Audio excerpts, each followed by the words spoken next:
भगत सिंह को फांसी क्यों दी गई, असली सच। नमस्कार दोस्तों, स्वागत है आपका हमारे YouTube चैनल हिस्ट्री फ्लाई में। भगत सिंह का जन्म 28 सितंबर 1907 में बांगा गांव में हुआ था, जो उस समय ब्रिटिश सरकार के पंजाब प्रांत में था। आज यह स्थान पाकिस्तान के पंजाब प्रांत में स्थित है। बचपन से ही उनके मन में देशभक्ति की भावना थी, क्योंकि उनके पिता और चाचा स्वतंत्रता आंदोलन से जुड़े हुए थे। इसीलिए उनके देश की आज़ादी के लिए संघर्ष करने की प्रेरणा उनके परिवार से मिली। इसके बाद साल 1919 में हुए जलियांवाला बाग हत्याकांड ने उन पर गहरा प्रभाव डाला। इस घटना में निहत्थे भारतीयों पर गोलीबारी की गई थी, जिससे सैकड़ों भारतीयों की जान चली गई। इसके बाद भगत सिंह के मन में अंग्रेजी शासन के प्रति विरोध और भी बढ़ गया। उस समय उनकी उम्र 11 वर्ष की थी।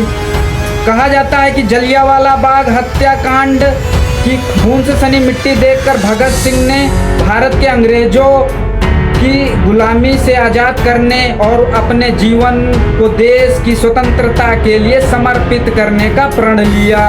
उन्होंने कहा था कि वे अंग्रेजी शासन के अत्याचार का बदला लेंगे और देश की आज़ादी के लिए अपना सब कुछ न्यौछावर कर देंगे। इसी संकल्प ने आगे चलकर उन्हें भारत के महान क्रांतिकारियों में शामिल कर दिया।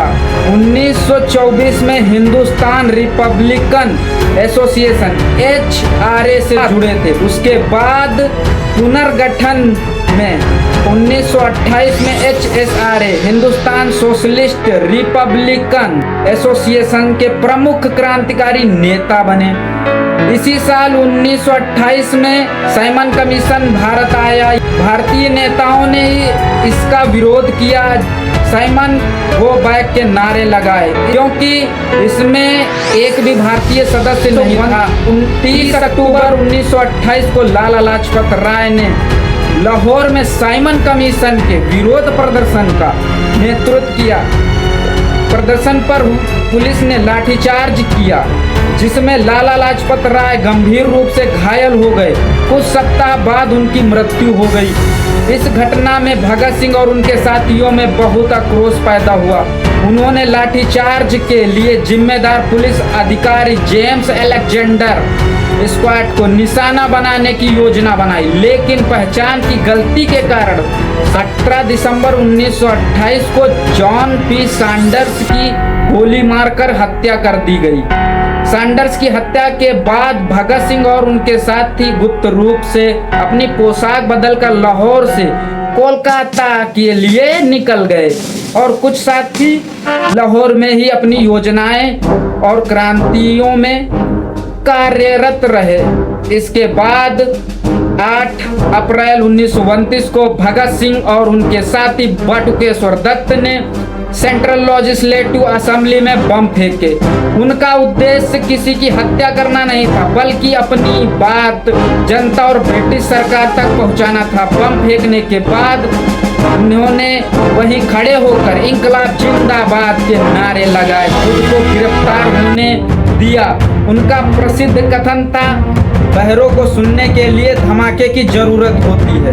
उनके खुद को गिरफ्तार कराने का उद्देश्य भी था, उसके पीछे का उद्देश्य भी था, ताकि वे अदालत और मुकदमे के माध्यम से पूरे भारत में अपना संदेश पहुंचा सके। जांच के दौरान पुलिस को सैंडर्स हत्याकांड में उनकी भूमिका के प्रमाण मिले। उन पर मुकदमा चला, जिसे लाहौर कंस्पिरेसी केस के नाम से जाना जाता है। उसके बाद ही तीनों क्रांतिकारियों को लाहौर सेंट्रल जेल में रखा गया था। जेल में भी वे अपने साथियों को आज़ादी, क्रांति और देशभक्ति के बारे में प्रेरित करते रहे और जेल के अंदर ही भूख हड़ताल की। हड़ताल के 63वें दिन उनके साथी जतिन दास शहीद हो गए। उनकी मांगे थी कि भारतीय राजनीतिक कैदियों को अंग्रेज कैदियों के समान सुविधाएं मिले। अंततः भगत सिंह, शिवराम हरी राजगुरु और सुखदेव थापर को फांसी की सजा सुनाई गई। पूरे देश ने इसका विरोध किया, सजा माफ करने की मांग की, लेकिन अंग्रेज सरकार नहीं मानी और तीनों क्रांतिकारियों को आधिकारिक रूप से 24 मार्च 1931 की सुबह फांसी दी जानी थी। लेकिन ब्रिटिश सरकार को जनता के आक्रोश का डर और विरोध की आशंका के कारण एक दिन पहले ही फांसी देने की गुप्त योजना बनाई। फांसी के 2 घंटे पहले ही भगत सिंह व्लादिमीर लेनिन की जीवनी पढ़ रहे थे। जेलर चरण सिंह ने खुद बताया था कि जब वो भगत सिंह को फांसी के लिए लेने गए तो भगत सिंह उस वक्त लेनिन की जीवनी पढ़ रहे थे। 23 मार्च 1931 की शाम तीनों क्रांतिकारी हंसते हंसते फांसी के फंदे की ओर बढ़ रहे थे। कहा जाता है कि उनके आखिरी शब्द थे, इंकलाब जिंदाबाद, साम्राज्यवाद मुर्दाबाद। फांसी के तुरंत बाद तीनों के शवों को जेल की पिछली दीवारें तोड़कर गुप्त रूप से बाहर निकाला गया। रात के अंधेरे में फिरोजपुर के पास हुसैनवाला ले जाकर सतलुज नदी के किनारे जलाने की योजना बनाई थी।